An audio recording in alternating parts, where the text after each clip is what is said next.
जी entertainment के promoter Chandra और गोयनका को एसएटी से नहीं मिली राहत, सेबी के फैसले के खिलाफ दायर की थी याचिका। जी एंटरटेनमेंट सेबी ने जी के प्रमोटर्स पर किसी भी कंपनी में अहम पद लेने पर रोक लगाई है, जिसके खिलाफ प्रमोटर्स ने एसएटी ने याचिका दायर की थी, लेकिन वहां भी आज कोई राहत नहीं मिली। Zee share price securities and appellate tribunal SAT आज 10 जुलाई को जी एंटरटेनमेंट एंटरप्राइजेज के प्रमोटर्स को राहत नहीं देने का फैसला किया।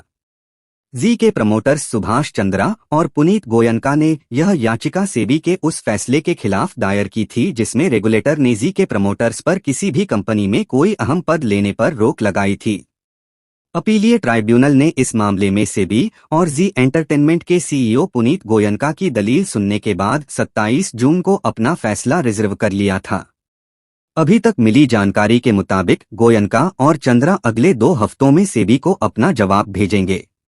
12 जून को सेबी ने अपने अंतरिम आदेश में कहा था कि एसएल ग्रुप के चेयरमैन सुभाष चंद्रा और जी एंटरटेनमेंट के मैनेजिंग डायरेक्टर और सीईओ पुनीत गोयनका किसी भी लिस्टेड कंपनी कोई अहम पद नहीं ले पाएंगे।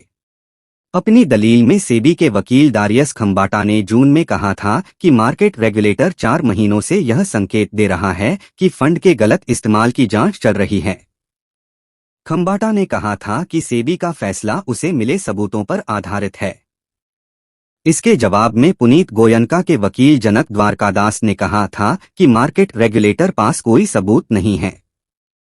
द्वारकादास ने ये भी दलील दी थी कि जांच में सेबी को प्रमोटर के खिलाफ गलत या फर्जी ट्रांजैक्शन के कोई सबूत नहीं मिले थे। द्वारकादास ने ये भी कहा था कि कंपनी से 2 लोगों को हटाकर सेबी अपने अधिकारों का गलत फायदा उठा रहा है। द्वारकादास की दलील थी कि सेबी का अंतरिम आदेश उनके खिलाफ है, लेकिन येस बैंक के खिलाफ कोई कार्रवाई नहीं की गई है, जबकि येस बैंक ने बिना जी की मंजूरी लिए 200 करोड़ रुपए एफडी करा दिया था। जी एंटरटेनमेंट के शेयर टूटे। कंपनी के प्रमोटर्स के खिलाफ फैसला आने के बाद जी एंटरटेनमेंट के शेयरों में गिरावट बढ़ गई। दोपहर 12.07 पर जी एंटरटेनमेंट के शेयर 3.05% टूटकर 200.15 रुपए पर ट्रेड कर रहे थे। क्या है मुश्किल? जी और जापान के सोनी ग्रुप ने 2021 में विलय का ऐलान किया था। विलय के बाद नई कंपनी $10 अरब की यूनिट बन जाती। पुनीत गोयनका विलय के बाद बनी नई कंपनी के मैनेजिंग डायरेक्टर और सीईओ होते, लेकिन अभी तक इस डील के लिए रेगुलेटर की मंजूरी नहीं मिल पाई है। सोनी पिक्चर्स एंटरटेनमेंट ने इस साल जून में कहा था कि वह सेबी के आदेश को गंभीरता से लेगी, साथ ही आगे वाली घटनाओं पर करीबी नजर बनाकर रखेगी क्योंकि इनका असर डील पर भी हो सकता है।